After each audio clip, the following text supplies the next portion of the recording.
welcome to NEET Hub 03. In Today we will be learning about human physiology. We'll start with human physiology. In that first chapter that we'll be going to deal with is the chapter 18, that is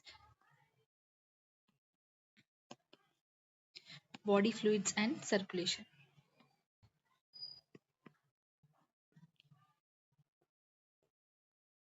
In this chapter you will be learning about blood, its components,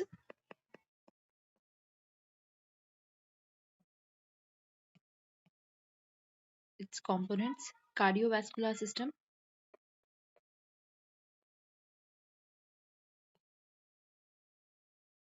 that is heart, blood vessels,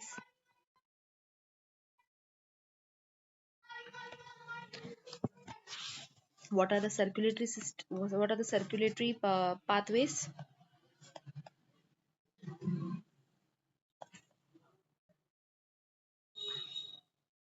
There is a special type of circulation, that is double circulation, how it occurs. Then there is activity of cardiac cycle, that is regulation of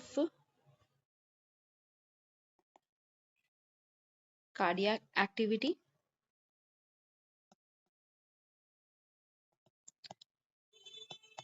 Then disorders of the circulatory system. So we will be learning about these things in this chapter. We'll deal this chapter in 2 or 3 parts. So stay tuned and follow and subscribe to my channel for more updates.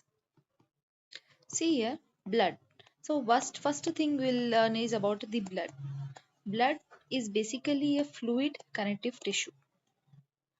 Fluid connective tissue. Okay. In animal tissue, as you have already learned in your structural organization, you will be learning about the different types of tissues. In that, animal tissue is basically of 4 types, that is epithelial tissue, connective tissue, muscular tissue, and nervous tissue. So animal tissue is of basically 4 types: epithelial, connective, muscular, and nervous tissue. In the connective tissue, again there is a categorization of connective tissue proper, supporting tissue, or subskeletal tissue, and the last one is the third one is the fluid connective tissue. In that fluid connective tissue, you will be comprising of blood and lymph. In human beings, blood and lymph. So we'll learn about blood as well as lymph in this chapter. Okay. So here, blood is the most commonly circulated fluid, okay, by the higher organisms. Most common circulated fluid,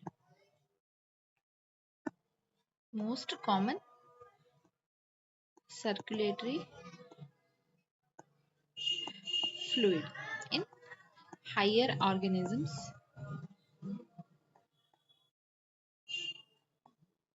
including human beings. Okay.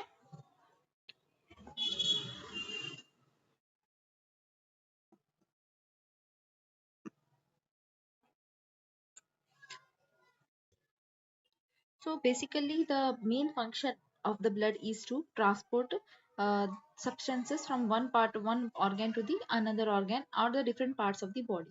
So blood will be helpful in the transportation of the substances. Main function of the blood is that.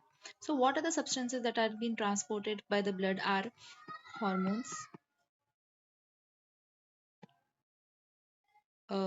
gases exchange,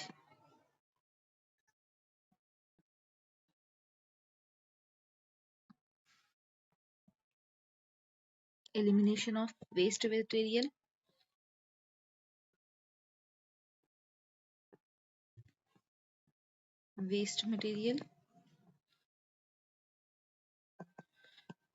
from body.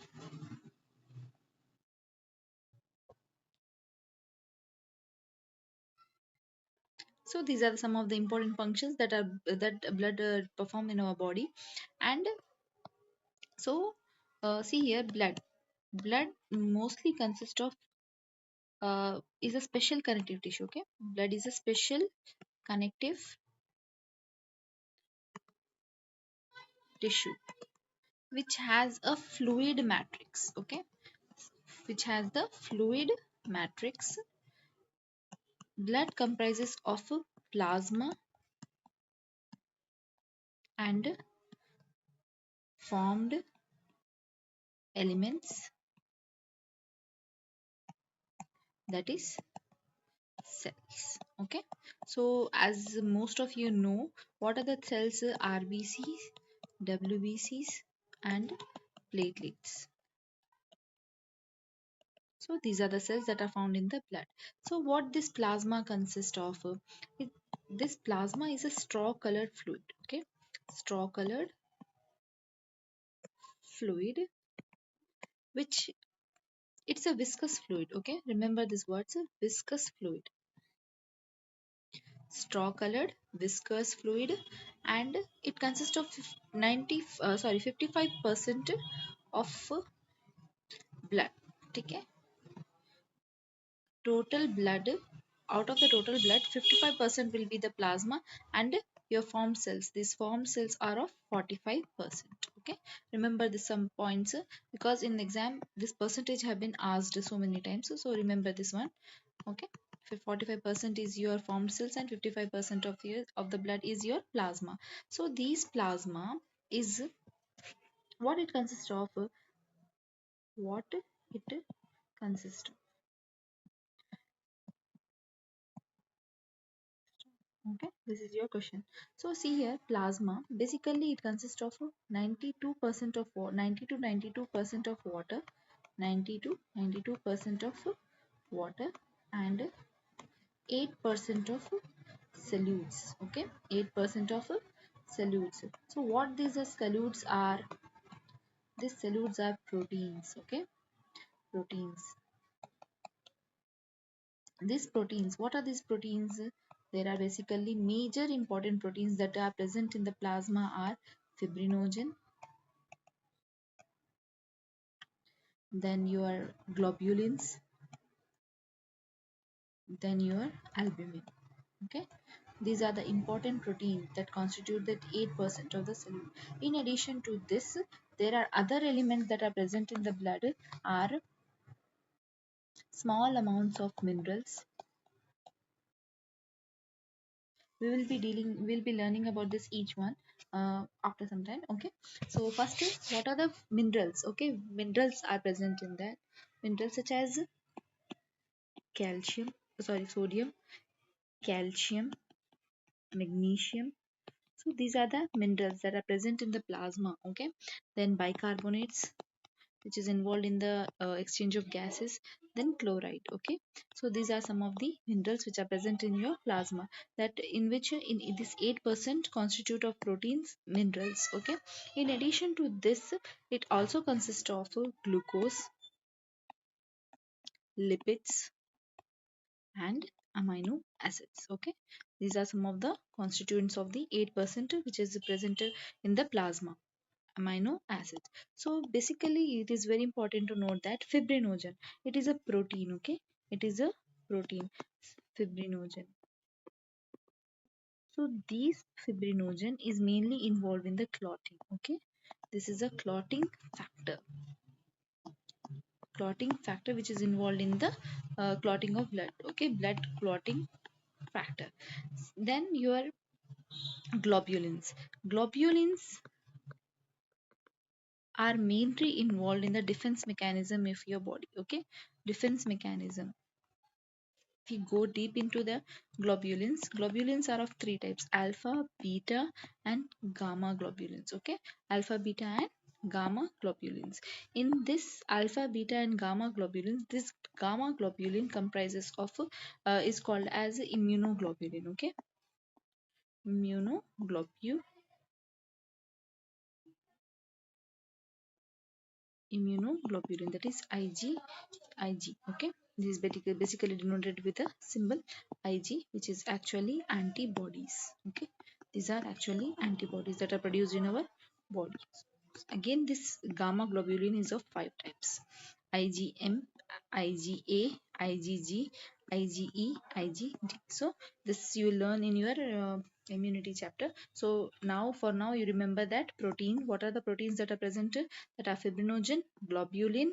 So fibrinogen is basically for as a clotting factor. Blood clotting factor. Globulin is useful the defense mechanism of your body. Again, these are of three types. These are three types. In these three types, the gamma one is responsible for the production of the antibodies production, so it is also called as immunoglobulin. Again, these are of five types. So till here you remember. And one more thing is that and albumin. Okay, another protein that is which is very important, that is the albumin, which is responsible albumin which is responsible for maintain of osmotic pressure in your body. Okay, osmotic pressure.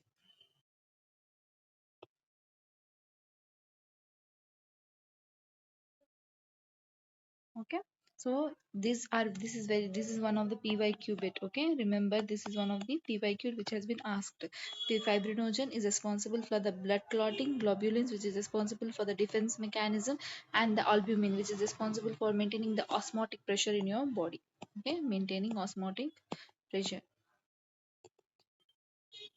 If there is a fall, okay, fall in the albumin levels,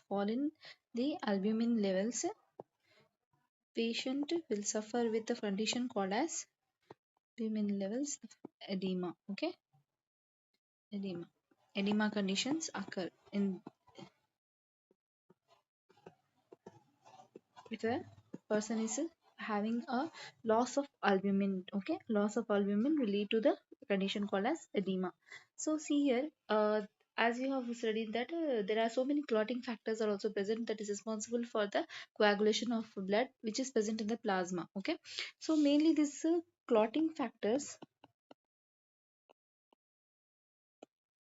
are present in inactive form. Okay, inactive form. Inactive form. Whenever there is an injury, these clotting factors will act on that and responsible for the blood coagulation. Okay, so see here, plasma, this is very important line which is given in your NCRT, that is plasma without clotting factors. Okay, without the clotting factor is called serum. Okay, so remember this is very important line. Okay, this has been asked in your previous year questions which is very important, so everyone should remember this question. This is one of the pyq which has been asked, and another pyq is this one. Okay, pyq. So fibrinogen and globulin, what are the mechanism, means what they are responsible for, it is very important. So see here, we have studied about the plasma in this. In the part 2 you will be learning about formed elements, that is different types of cells that are present in the blood. So for till now, for more updates,